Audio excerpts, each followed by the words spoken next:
Pambansang loyalista, dito mo makikita. Pambansang loyalista, dito makikita ang totoong balita. 1, 2, 3, Pambansang loyalista, ito ang the best.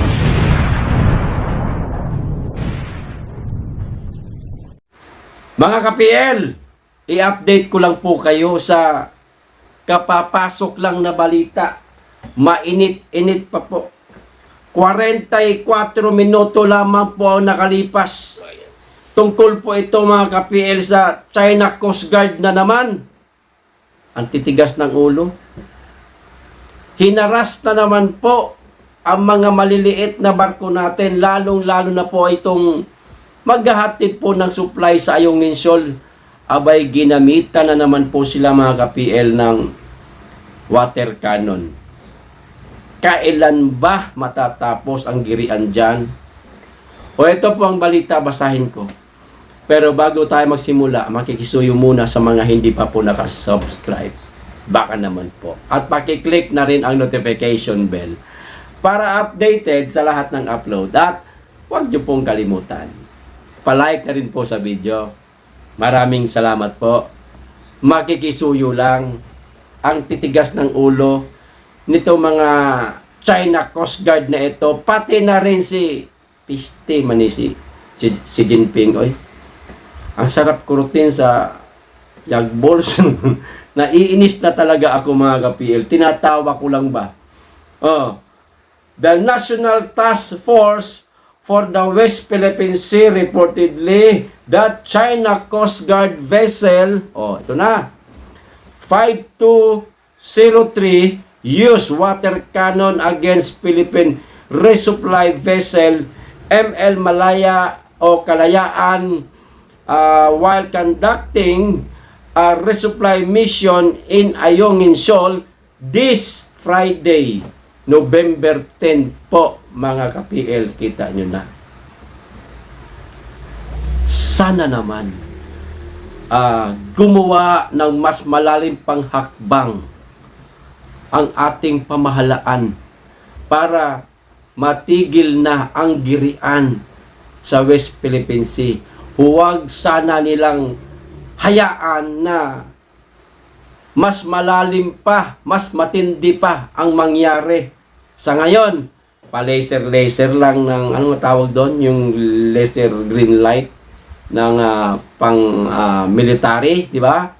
Bomba ng tubig, mahihinang pagbunggo, mga pagmamanuver lang.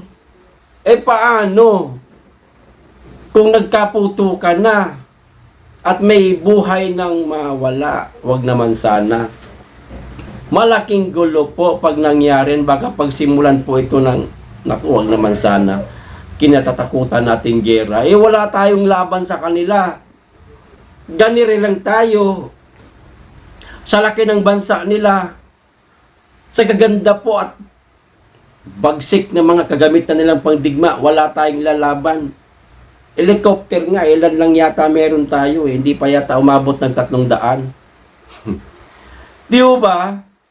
Wala tayong kaya. Ito po ang ginawa ng Department of Foreign Affairs. The Department of Foreign Affairs lodged a diplomatic protest against China following this incident. Yan na naman po tayo. Diplomatic protest. Hindi naman nakikinig itong bansang China, itong mga China Coast Guard sa diplomatic protest na yan. Ito hindi sa pinapangunahan ko po ang Pangulo, no, mga ka-PL. Ang nakikita ko lang talagang solusyon, ang pinaka, the best na solusyon ho nito, sadyain po ng Pangulo sa bansang China. Pag-usapan nila ni Xi Jinping ang problema sa West Philippine Sea. Yan lang talaga. Yan lang talaga. Sana gawin niya ni PBBM. Kasi kung hindi niya ito sadyain sa bansang China, hindi po ito matatapos. Lalo na kinansila di ba, ni Pangulong Bongbong Marcos, ang dalawang project ng China, kinansila po. Hindi po itinuloy. Nung isang araw lang, kung daw nagkakamali, kahapon o nung isang araw pa. Kahapon yata. Basta kinansila po ni PBBM yung dalawang malalaking project po ng China. O eto, napikon siguro. Kaya ito ang ginawa, gumante sa mga magdadala ng supply sa Ayungin Shoal. Napapansin ko yan, tuwing merong mga ginagawa ang bansa natin na labag sa bansa nila, tulad nitong pagkansila nga ni PBBM sa dalawang proyekto nila dito sa bansa, nagagalit sila. Marami ng beses na ano pa nga yung iba, nakalimutan ko lang po eh. Ang binabalingan ho nila, itong mga magdadala ng supply sa Ayungin Shoal, gusto nilang gutumin. Siyempre, hindi nila pinapapasok ang supply para magutom at mapilitang lisanin ang nakasadsad na kalawanging barko sa Ayungin Shoal na pinagtsatsagaan na nga lang pondohan o pwestuhan ng ating mga sandatahang lakas para may makabantay. Yan ang gusto nila mangyari. Gutumin talaga nila.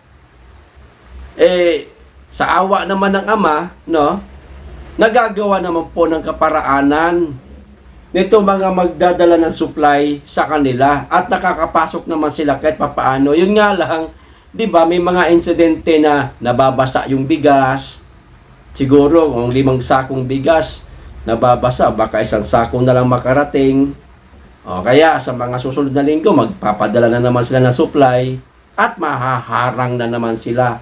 Ulitin ko po, hindi po ito matatapos ang girian dyan sa West Philippine Sea kung hindi po mismo si Pangulo ang magsadya sa bansang China. Bigyan niya sana ng panahon. Kasi napakarami ng mga bansang napupuntahan ng Pangulo, di ho ba mga ka-PL? Napapasyalan niya, yung mga visit, ganun, di ba? Napakarami na. Napakalapit lang naman sa atin ng bansang China. Sana, sadyain po ng Pangulo, teka lang, matutumba yung laptop ko, yung bansang China, para matapos na pag-usapan. Hindi na kailangan itong diplomatic protest na yan. Wala na.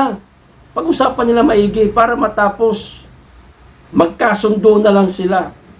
Pero, sana, syempre, hinihiling natin na wag ibibigay ni Pangulo yung mga maliliit na isla natin na yan, i-atin yan eh. Sa bagay, sinabi naman ng Pangulo na kahit na ganto kalaki na lupain ng ating bansa o square inch na lupa hindi ibibigay ni Pangulo. Yun lang talaga ang nakikita kong solusyon. Kayo mga kapil, sa palagay ninyo? Wala naman tayong wala po tayong ibubuga. Kung sakasakali man na, ay naku, wag naman po sana. At may mga pangarap pa tayo sa buhay. Di ho ba? Ano po masasabi ninyo? Hanggang dito lang po. Maraming salamat. Mag-iingat kayo lagi. Be blessed.